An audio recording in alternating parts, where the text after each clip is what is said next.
I'm Bryan Caplan. I'm a professor of economics at George Mason University, and I'm the author of The Myth of the Rational Voter, Selfish Reasons to Have More Kids, The Case Against Education, and now Open Borders. And I'm Zach Weinersmith. I draw a comic called Saturday Morning Breakfast Cereal, and I wrote the popular science book Soonish, and I run the Festival of Bad Ad Hoc Hypotheses. Open Borders is a non-fiction graphic novel about open borders, which is just the idea that people all over the world should be free to live and work wherever they want. It is not just a pro-immigration book, it is a rethinking of the way that we think about immigration. A lot of the book is really just about how people tend to think of other people, especially people from foreign countries, as being a burden or some kind of parasites. And what I say in the book is really immigration is a way of moving people from places where they don't produce very much to places where they're able to produce a lot, which benefits not only the mover, but everyone who consumes the products of the person who moves. So what intrigues me about the question? Well, first of all, there is something strange about the fact that most people are born legally unable to live and work where they want. So if you're born in Haiti, you're probably stuck in Haiti for your whole life. This seems to be just the kind of thing that people would be horrified by if it were people from a race are not able to go and live and work where they want, or people from a gender or anything else, but somehow nationality is the final frontier. And what I say in this book is really the arguments are the same, but furthermore, the gains are so enormous just because there are such enormous differences between productivity in rich and poor countries, which means that there is so much waste of human ability. Or if you are born in Haiti, or if you were just stuck in Haiti, the limits to what you're able to accomplish are so strict. And if you can just get to Miami, just overnight, you can increase your contribution to the world by a factor of 10 very easily. And so what I want to do in this book is just to really show people how much we're losing and what a pointlessly unfair system that the existing immigration restrictions we have are. I'm a huge fan of graphic novels, and especially nonfiction graphic novels. I'm a big fan of Larry Gonic's Cartoon History of the Universe, and I've often just noticed how much easier it is to explain complicated ideas when you combine words and pictures. So when I read Larry Gonic, I just see how the history that he writes is so much more memorable and vivid than just reading a regular book. So I got the idea, wouldn't it be great if I could do the same thing? And this issue of Open Borders is the one that I'm most passionate about. It's one that I've spent many years studying. So I said I'd want to do as a graphic novel, but there's one problem. I can't draw at all. So then I came up with a list of who should draw the book. And Zach Weinersmith here was my #1 pick in the world, but there's one problem. I didn't know him. He didn't know me. So I hatched a scheme, as I often do, and I just friended him on Facebook, and he said yes. And then I waited 3 weeks before approaching him, because you don't want to immediately seem like a stalker. And I went and got him on the phone and tried to sell him with my idea. And at first, he gave me a resounding, no. Yeah, thanks, but no thanks. And then I'm like, okay, well, you can't expect to get your first choice just because you try. That's not how life works. And like 3 days later, he calls me back and says, I changed my mind. So perfect. I love you, Zach. What a great guy. The cool thing about doing this topic as a comic is that comics are especially good at capturing tone. And so my view of it is with immigration, even if you have two people who are on the same side of the issue, there are topics that are uncomfortable to talk about. And with a comic, especially when you're drawing out the narrator, you can express how the narrator feels about this moment in the argument to the audience, and hopefully develop some rapport with them so they don't have a knee-jerk reaction. Because obviously we're taking the minority position here. Even people who are tending in our direction are not quite with us yet. So the more we can try to express that we are like you, we use the same reasoning as you use, and we arrived at this conclusion, I think the better. Yeah, just getting to collaborate with Zach on this has been amazing, because if you look at his webcomic, mostly he draws people. And he draws people really well. But what I found out in this book, Zach can draw anything. He has a superpower. Anything I can imagine, he can put on the page.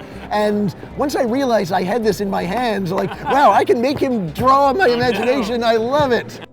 So we're here today to break down the 4 basic arguments in Open Borders. There are 4 disasters that people predict if you were to go and tear down all these walls. Disaster number 1, it's going to lead to mass poverty. Disaster number 2, it's going to break the treasury. Disaster number 3, it's going to destroy our culture. And disaster number 4, it is going to break our politics.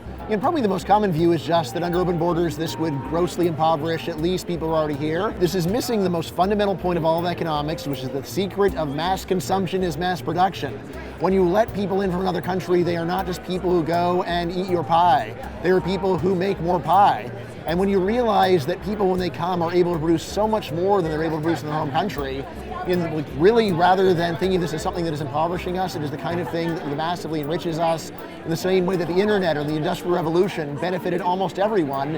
Why? Because we produce so much more stuff. Whenever you produce more stuff with the same number of people, you have enriched mankind. So that's, the argument from poverty is just the opposite of the truth. Really, open borders is a way to massively reduce poverty. And again, not just the people that are coming, not just immigrants, but the people that are already here. If you just say, who are the main people benefited from vaccines? Is it people who make vaccines? Are they the main people benefit? They get something, but the main people benefit are the people who don't get sick and die of the diseases you're vaccinated against. Or the main people benefit from Uber. Are they Uber drivers? Are they the Uber corporation, which still hasn't made any money? No, the main people who benefit from Uber are the customers, of course. And I say this is the general pattern. Anytime there's a large increase in production, the benefits are always widespread, broadly enjoyed. All right, then I talk about fiscal effects. So, from the point of view of taxpayers. So immigrants are going to use some services, but they also pay some taxes. What's the net effect of this? So here I'll say this is an issue that almost everyone considers very boring. I tried to make this the most exciting presentation of the fiscal effects of immigration humanly possible. You can judge for yourself how good I did, but I feel like it's as good as you can do here. But yeah, ultimately it's numbers, and so you've got to be willing to have the patience to look at numbers. Then I talk about cultural effects and the idea that immigration is going to maybe destroy the English language. Say the evidence for this is so strongly the other way.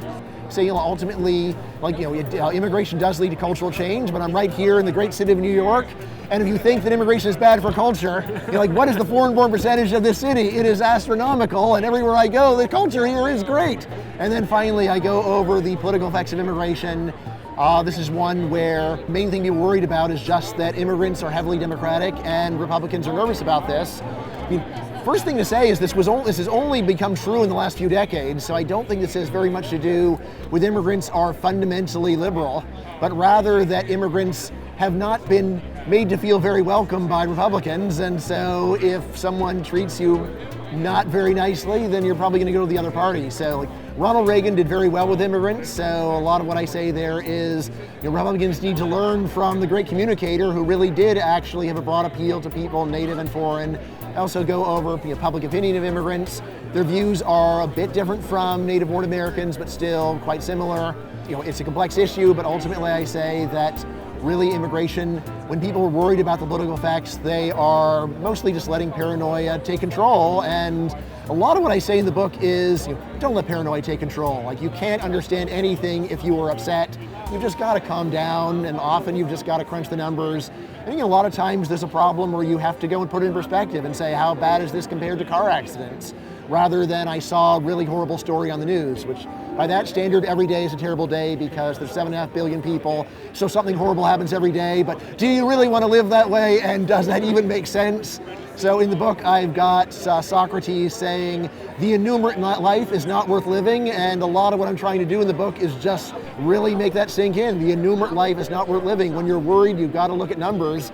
Don't just base your fear upon the fact that there's a story on the news that really upsets you. You can't live that way. And what I say is many of these arguments are just the opposite of the truth.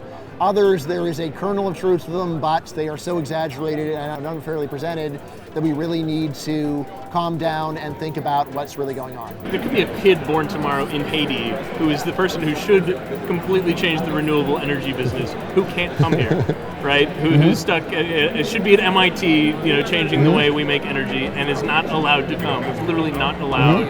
And so, there is an asymmetry between what immigrants will be doing where they are and where they could be. Open Borders releases on October 29th, so if you haven't pre-ordered it on Amazon, you totally should. And I strongly encourage you to buy copies for every child in your life too, because my 5-year-old was reading this book over my shoulder. For my books with Princeton University Press, my 5-year-old never read over my shoulder. But for this, there's of course a lot that she didn't get, but thanks to the power of Zach Weinersmith, it's fun to read for people of all ages. Works for everyone from 5-year-olds all the way up to people who research immigration for a living.